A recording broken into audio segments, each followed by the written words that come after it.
மாமியாருக்கு விஷத்தை கொடுத்த மருமகள். தும்சிக்கும் அவளோட மாமியாருக்கும் ஒத்தே போகல. அவ எந்த வேலை செஞ்சாலும் அதுல குறை கண்டுபிடிக்கிறதே அவங்க வேலையா இருந்தது. ஆனா மருமகளும் அவங்களுக்கு குறைஞ்சவே இல்ல. அவளோட பழக்கம் என்னன்னா, மாமியார் அந்த காலத்து விஷயத்த சொன்னா அவ இந்த காலத்து மாடர்ன் சயின்ஸ பத்தி பேசி அவங்கள மட்டம் தட்டுவா. இதனாலதான் இவங்களுக்குள்ள சண்டையே வந்துகிட்டு இருக்கோம். வேற வழி இல்லாம ரெண்டு பேரும் ஒரே வீட்ல இருக்காங்க. மருமகளே, ஏய் மருமகளே, எங்க இருக்க? அட, நீ எங்க போய் தொலைஞ்ச? நான் எங்கேயும் போல, இங்கதான் இருக்கேன். உன்னை பார்த்ததுமே அதான் தெரியுதே. உன் கூட போராடி போராடி நான் தான் போய் சேர போறேன். இவ்வளவு நேரம் எங்க இருந்த? இது நான் டீ குடிக்கிற நேரம் தெரியாதா? நேரத்துக்கு டீயும் தர மாட்டேங்கிற, டிஃபனும் தர மாட்டேங்கிற. அப்புறம் சாப்பாடு, அத பத்தி நினைக்கிறதுல எந்த பிரயோஜனமும் இல்ல. உங்க அம்மா என்ன சொல்லி கொடுத்து வளர்த்து இங்க அனுப்பி வச்சாங்களோ தெரியல. இங்க பாருங்க, தேவையில்லாம எங்க அம்மா வீட்டை இழுக்காதீங்க. அட ராமா, இவ எப்படி வாயாடுறான்னு பாத்தீங்களா? என் வாய் மட்டும் இல்ல, கை கால் கூட நல்லாதான் ஆடும். ஒப்புறானே, அப்படின்னா என்ன அடி பண்ணி என்ன மிரட்டுறியா? என் பையன் வீட்டுக்கு வரட்டும், அப்ப இருக்கு உனக்கு. நீங்க தப்பா புரிஞ்சுக்கிட்டீங்க. நான் உழைக்கிறத பத்தி தான் சொன்னேன். இதெல்லாம் உங்களுக்கு எங்க புரியும்? ஏதாவது சந்தர்ப்பம் கிடைச்சா என் கூட சண்டை போடுறீங்க. என்ன சொன்ன? என்ன பார்த்தா சண்டைக்காரி மாதிரி இருக்கா? அதுல என்ன சந்தேகம்? நீங்க சண்டைக்காரி தான், பொறாம பிடிச்சவதா, சரியான வாயாடி. ராத்திரி வீட்டுக்கு வந்ததும் அம்மா பேச்சு கேட்டுக்கிட்டு மனைவி கிட்ட போய் சண்டை போட்டான். அவ இதுதான் சாக்குன்னு அழ ஆரம்பிச்சுட்டா. வந்தது வராததுமா என்ன திட்ட ஆரம்பிச்சிட்டீங்க. அம்மா சொன்னதை கேட்டுக்கிட்டு இப்ப என்ன திட்டிட்டு இருக்கீங்க. சும்மாவா சொன்னாங்க, புகுந்த வீட்டுக்கு போனா பொண்ணுங்க வாழ்க்கை நரகம் தானே. இப்போ நீ என்ன சொல்ல வர? இந்த சண்டை எல்லாத்துக்கும் காரணம் எங்க அம்மா தானா? பின்ன சத்தியம் பண்ணி சொன்னாதான் நம்புவீங்களா? அப்ப நம்ம ஒரு வேலை பண்ணலாம். நீ என் அம்மாவுக்கு கொஞ்சம் கொஞ்சமா விஷம் கொடுத்து கொன்று. என்னது கொஞ்சம் கொஞ்சமா விஷமா? ஆமா, ஸ்லோ பாய்சன். அதாவது நம்மளுக்கு வேண்டாதவங்களுக்கு கொஞ்சம் கொஞ்சமா விஷம் கொடுக்கறது. 8-10 நாள்ல மொத்த டோஸும் முடிஞ்சிரும். அவங்களுக்கு தெரியாமலேயே அவங்க இறந்துருவாங்க.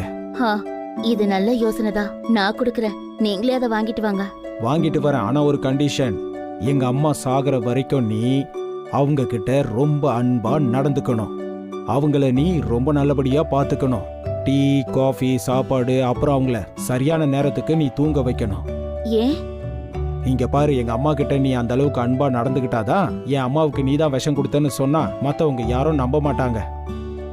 அப்பதான் நீ போலீஸ் கிட்ட இருந்து கூட தப்பிக்கலாம். ஒருவேளை நீ ஜெயிலுக்கு போயிட்டா என் நிலைமை என்ன ஆகும்? மறுநாளே மாமியாருக்கு சேவை செய்யற மாதிரி நல்ல மருமகளா நடிக்க ஆரம்பிச்சா. அத்தை, இந்தாங்க சூடா டீ கொண்டு வந்திருக்கேன். அட, ஆச்சரியமா இருக்கு. என்கிட்ட நீ இவ்ளோ அன்பா பேசுற. கண்டிப்பா நீ இதுல விஷம் கலந்துதான் கொண்டு வந்திருப்ப. விஷமா? அப்படின்னா இந்த டீயை நானே குடிக்கிறேன். வேண்டாம் வேண்டாமா. இது எவ்வளவு சுவையா இருக்கு தெரியுமா? இதுல விஷம் இருந்திருந்தா நல்லா இருந்திருக்கும். இந்நேரத்துக்கு நீ செத்து இருப்ப. சரி, எனக்கு ஒரு டீ போட்டு கொண்டு வா. இந்த கிழவி இப்படிதான் சொல்லுவான்னு எனக்கு அப்பவே தெரியும். ஆனா கொஞ்ச நாளைக்கு அப்புறம் இவ திட்டத்துக்கு உயிரோடவே இருக்க மாட்டா. அத்தை, இந்த படுக்கைய உங்களுக்காக நான் தான் ரெடி பண்ணேன். ஒருவேளை இதுக்கு கீழே முள் ஏதாவது வச்சிருக்கியா என்ன? ஏன் அத்தை இப்படிலாம் பேசுறீங்க? நீங்க ரொம்ப சோர்ந்து போயிருந்தீங்க, அதனாலதான் பெட் ரெடி பண்ண. நீங்க படுங்க அத்தை, நான் உங்க காலை அமுக்கி விடுறேன். உனக்கு பைத்தியம் கீத்தியம் பிடிக்கலையே? நான் நல்லாதான் இருக்கேன் அத்தை. ஆனா இதுக்கப்புறம் சீக்கிரமா உங்க உடம்பும் நல்லாயிடும் பாருங்க. நீங்க தேவையில்லாம எப்ப பார்த்தாலும் என் மேல கோவப்படுறீங்க. சரி, இப்ப நீங்க படுத்து தூங்குங்க. நாளைக்கு காலையில நான் உங்களை வாக்கிங் கூட்டிட்டு போறேன். மறுநாள் காலையில மருமக சொன்னபடியே மாமியார அன்பா எழுப்பி வாக்கிங் கூட்டிட்டு போனா. வந்த உடனே வெந்நீர் போட்டு மாமியாருக்கு ஒத்தடத்துக்கு கொடுத்தா. அப்புறம் ஜூஸ்ல கொஞ்சம் விஷத்தை கலந்து மாமியாருக்கு கொண்டு வந்து கொடுத்தா. மாமியாரும் மருமக கொடுக்கறாளேன்னு குடிச்சாங்க. மருமக இவ்ளோ அன்பா நடந்துக்கிறாளேன்னு அவங்களுக்கு நெகிழ்ச்சியா இருந்துச்சு. இது எல்லாத்தையும் மறைஞ்சிருந்து பார்த்த அவங்க பையன் அவகிட்ட சைகையிலே கேட்டான். அவளும் எல்லாம் நல்லபடியா போயிட்டு இருக்குன்னு சைகையிலேயே சொன்னான். இது எல்லாத்தையும் பார்த்து மாமியார் யோசிச்சாங்க. நான் இவ்வளவு நாள் நல்ல மருமகளை போய் ரொம்ப ரொம்ப தப்பா நினைச்சிட்டேனே. இவ எனக்கு இவ்ளோ சேவை செய்யறாளே. இனிமே நானும் இவளுக்கு கூட மாட வேலை செஞ்சு உதவி செய்ய போறேன். அதுக்கப்புறம் மாமியாரும் மருமகளுக்கு உதவ ஆரம்பிச்சாங்க. எங்க போனாலும் அவளை வெளியே கூட்டிட்டு போக ஆரம்பிச்சாங்க. என்ன ஆச்சுமா, இன்னைக்கு நீங்க சாப்பாடு பரிமாறுறீங்க?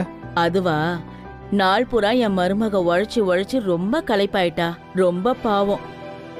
வந்து உட்காரு மருமகளே, வா வந்து சாப்பிடு. இங்க பாரு மகனே, இப்பெல்லாம் என் மருமக எவ்ளோ வேலை செய்யறா தெரியுமா? பொய் சொல்லாதீங்க அத்தை. நான் மட்டும் இங்க தனியா வேலை பாக்குறேன். நீங்களும் தான் என் வேலைக்கு உறுதுணையா இருக்கீங்க. அது வேற ஒண்ணும் இல்லைங்க. வீட்ல எவ்வளவு வேலை இருந்தாலும் சரி, அதுல பாதி வேலை அத்தை தாங்க செய்யறாங்க. அட என்னம்மா நீ, ஆனா கஷ்டமான எல்லா வேலையும் நீ தானே செய்யற. அதாவது துணி துவைக்கிறது, அலசுறது. நான் துணிய வெறும் காய தானே வைக்கிறேன். ஏன் சமைக்கிறதும் நீதான். நான் உனக்கு வெறும் காய் தானே வெட்டி கொடுக்கறேன்.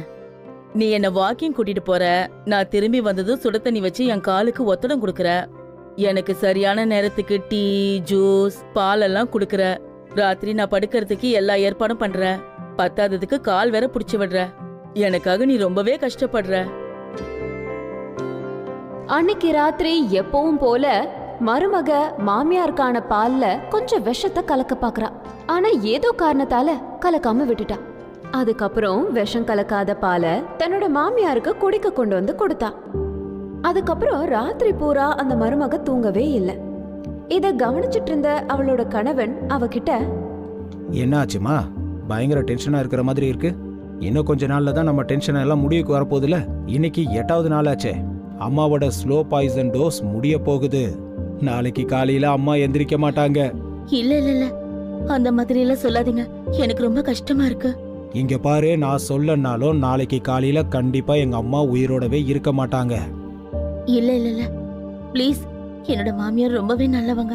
எனக்கு நிறையவே உதவி பண்ணிருக்காங்க. நான் எடுத்து வச்ச ஒவ்வொரு அடிக்கும் அவங்க என் கூட துணையா இருந்தாங்க. அவங்களை எப்படியாவது காப்பாத்துங்க ப்ளீஸ், ப்ளீஸ். எப்படி காப்பாத்த முடியும்? இது 8வது நாளாச்சே. நீ தானமா அன்னைக்கு என்கிட்ட சொன்ன. அட, நான் அன்னைக்கு அப்படி சொன்னா நீங்க அதை அப்படியே கேட்டுருவீங்களா என்ன? நீங்க அவங்களோட பையன். நான் பெரிய தப்பு பண்ணிட்டேன். அப்படி இருக்கும்போது என் தப்புக்கு நீங்க ஏன் துணையா இருந்தீங்க?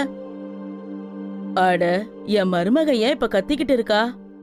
தயவு செஞ்சு ஏதாவது பண்ணி அம்மா உடம்புல இருக்க விஷத்தை முறிச்சிருங்க. நான் அம்மாவை புரிஞ்சுக்கிறதுல ரொம்பவே தப்பு பண்ணிட்டேங்க. ப்ளீஸ், அவங்கள சரியா புரிஞ்சுக்காம போயிட்டேன். அவங்க இல்லாம என்னால உயிரோட இருக்க முடியாது. அவங்களுக்கு ஏதாவது ஆயிடுச்சுன்னா அப்புறம் நானும் என்னோட உயிரை விட்டுடுவேன். ப்ளீஸ் ப்ளீஸ், தயவு செஞ்சு ஏதாவது பண்ணுங்களேன். நீ கவலைப்படாத, அம்மாவுக்கு எதுவும் ஆகாது. நீ நினைக்கிற மாதிரி இது விஷம் இல்ல. இது வெறும் குளுக்கோஸ் பவுடர் தான். நீ என் அம்மா கிட்ட அன்பா நடந்துக்கோன்னு உன்கிட்ட நான் சொல்லியிருந்தேன்னா கண்டிப்பா நீ அதுக்கு ஒத்துக்க மாட்ட. பத்தாததுக்கு எனக்கு ஏன் புரிய வைக்கிறீங்க, உங்க அம்மாவுக்கு புரிய வைங்கன்னு சொல்லுவேன். எங்க அம்மாவுக்கு புரிய வைக்கலான்னா அவங்களும் புரிஞ்சுக்க மாட்டாங்க. அதுக்காக தான் நான் இந்த வழியை தேர்ந்தெடுத்தேன்.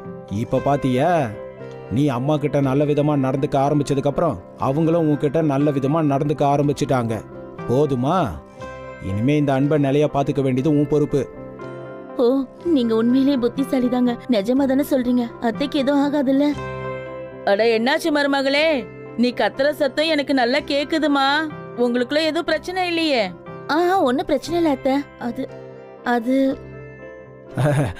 உங்க ஆரோக்கியத்தை நினைச்சு இவ ரொம்ப கவலைப்பட்டா. உங்களுக்கு எதுவும் ஆகக்கூடாதுன்னு சொன்னா. அட, எனக்கு எதுவும் ஆகாதுமா.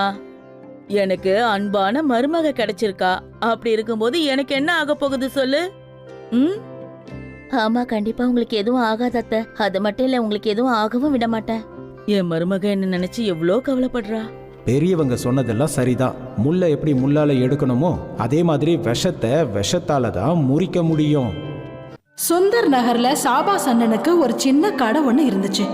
அவருக்கு எப்பெல்லாம் வாய்ப்பு கிடைக்குதோ அப்பெல்லாம் அந்த வாய்ப்புக்கு ஏத்த மாதிரியும் சீசனுக்கு ஏத்த மாதிரியும் பொருட்களை வாங்கிட்டு வந்து விற்பாரு. அதாவது தீபாவளினா பட்டாசு, ஹோலினா கலர் பொடி, அப்புறம் வசந்த காலத்துல காத்தாடிகள். இந்த மாதிரி சமயத்துல நாட்டுல மட்டும் இல்ல, மொத்த உலகத்திலயும் கொரோனா பயங்கரமா பரவிட்டு இருக்கும் போது நிறைய பேர் அவருடைய கடைக்கு வந்து என்ன கேட்பாங்க தெரியுமா? சாபாஷ் அண்ணே, உங்க கடையில மாஸ்க், சானிடைசர் இருக்கா? இல்லையேப்பா. ஆச்சரியமா இருக்கு. நீங்க சீசனுக்கு ஏத்த மாதிரி தானே பொருட்களை விற்பீங்க. அப்படி இருக்கும்போது இந்த கரோனா டைம்ல நீங்க மாஸ்கும் சானிடைசரையும் ஏன் வாங்கி வைக்கல சொல்லுங்க? சரியா சொன்ன.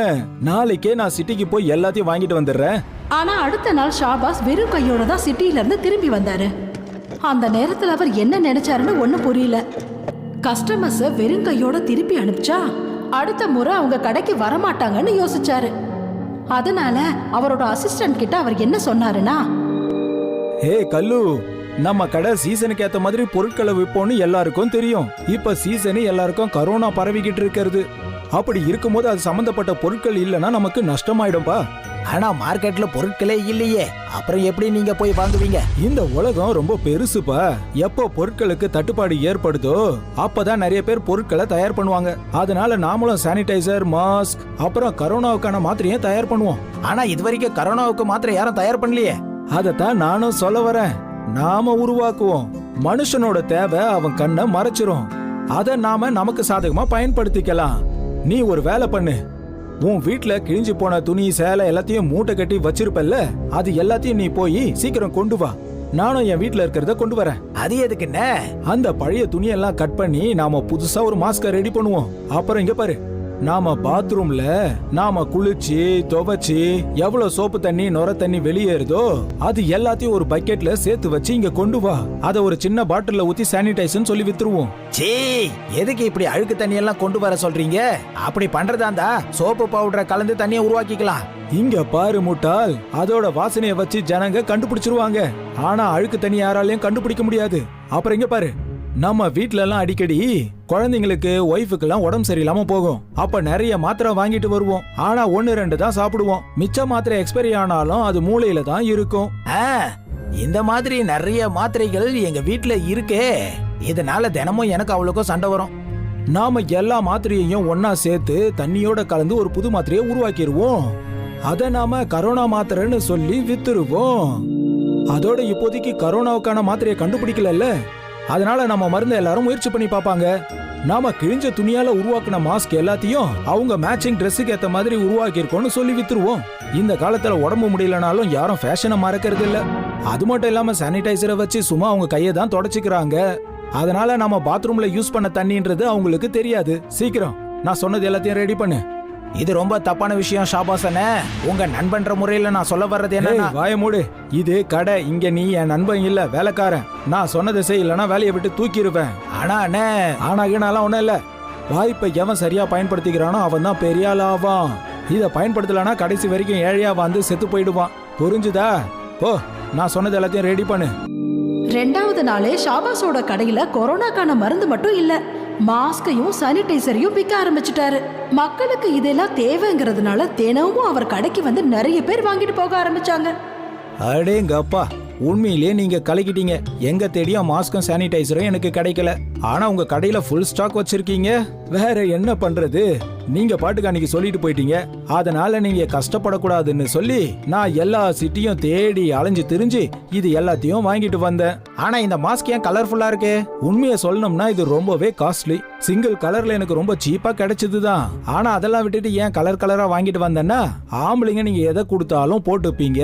ஆனா வீட்டுல இருக்கிற லேடிஸ பத்தி கொஞ்சம் நான் யோசிக்கணும் இல்லையா? ட்ரெஸ்ஸுக்கு மேட்சா தானே போடுவாங்க. எனக்கு ஒரு சானிடைசரை சீக்கிரமா கொடுங்க. கைய கொடுக்காதீங்க, தூரத்துல இருந்தே வணக்கம் சொல்லுங்கன்னு நியூஸ் வந்துகிட்டே இருக்கு. அதையும் மீறி அறியாமலேயே எல்லாரும் கை கொடுத்துடுறோம். அட, இதுல இருந்து வித்தியாசமான ஸ்மெல் வருது. நானும் இதை தான் கேட்டேன். ஆனா அதுக்கு அவங்க இது கொரோனா வைரஸ்க்காக ஸ்பெஷலா உருவாக்குனதுன்னு சொன்னாங்க. அப்படியா? அப்போ சரி, இன்னும் 3 பாட்டிலும் கொடுங்க. அப்புறம் மாஸ்கும் கொடுங்க. இங்க பாருப்பா, நீ கரோனாவுக்கான மருந்து விக்கிறேன்னு சொன்னாங்களே, உண்மையா? ஆமாண்ணே, நான் உங்களுக்காக கடைக்கடையா ஏறி இறங்கி கண்டுபிடிச்சு வாங்கிட்டு வந்திருக்கேன். இங்க பாருங்க, இப்பதான் இது மார்க்கெட்டுக்கு வந்தது. சரி, எனக்கு